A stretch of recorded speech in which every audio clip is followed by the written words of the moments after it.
Well, he was born in November 2011, and he was just a really healthy little boy, happy little kid.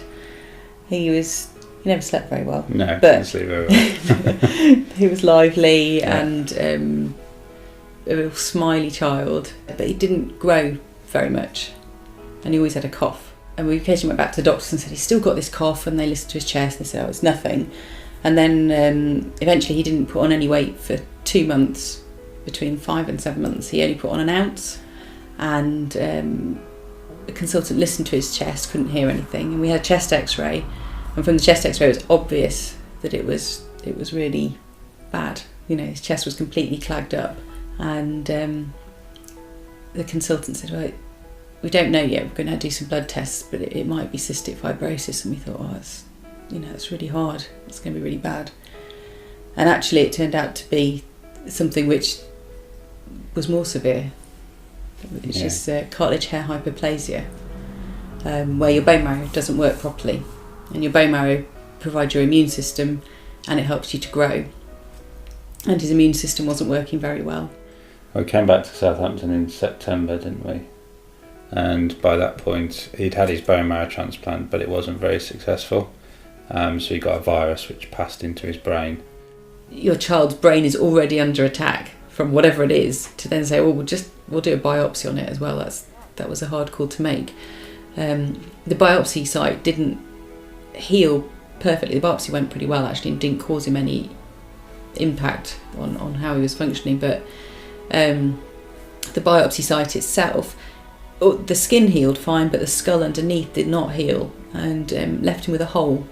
And it sort of worked like a fontanelle. Like if he was too hydrated it would bulge, and if he was dehydrated it would sink in. So it was quite kind of clear how hydrated or not he was, because of the encephalitis, which had really destroyed a lot of his brain. He had a lot of spasms, which caused him a lot of pain, and all his muscles would tense up.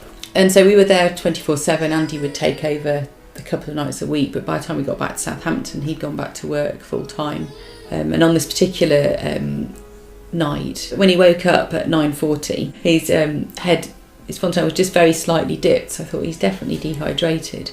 And he started to get more and more distressed. So I said to the nurse, could she possibly get the doctor to write up some saline?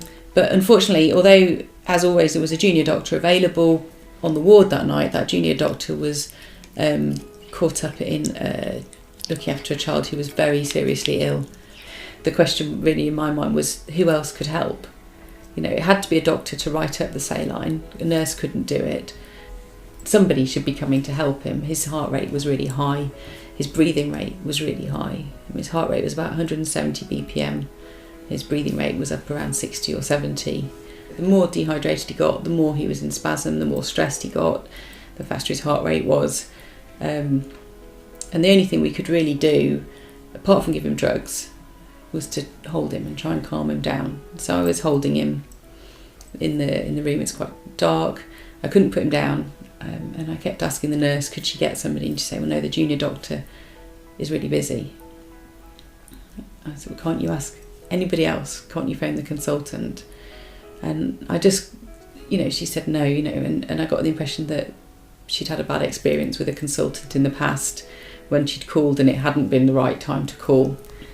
And you're left there thinking, the only thing I can do to get attention is to press the crash button, and that is just not the right thing to do.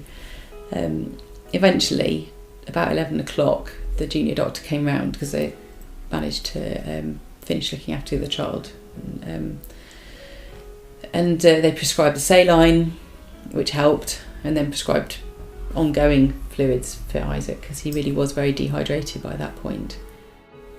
And it wasn't that we were overplaying it. He died about 6 weeks later, so he was a very poorly little boy.